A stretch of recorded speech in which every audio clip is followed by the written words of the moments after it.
আসসালামু আলাইকুম। আপনারা সবাই কেমন আছেন? আমি জানি আপনারা কেউ ভালো নাই। কারণ বাংলাদেশের রামিচা, ধর্ষণ, ওর খুন, ওর গলা কাটা সবকিছু দেখে আপনারা কেউ ভালো নাই। আসলে ভালো থাকার কথা না। কারণ এই রামিচা বাবার যে আর্তনাদ আমাদের দেখে এত খারাপ লাগতেছে বলার মতো নয়। আমারও দুটো সন্তান আছে, আমিও বাবা হয়েছি। আমি এর জ্বালা বুঝি যে কী এর কষ্ট।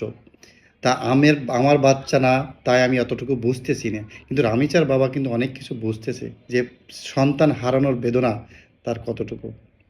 যাই হোক, আমরা রামিচার বিচার চাই। আর এই আসামির আমরা জলজন্ত ফাঁসি চাই।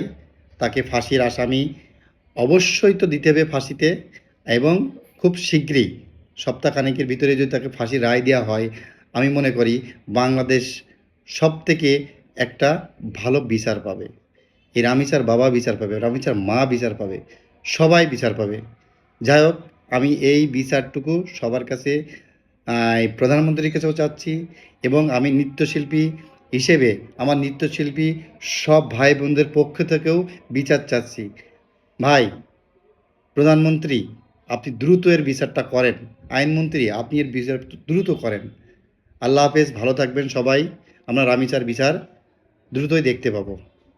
আল্লাহ হাফেজ।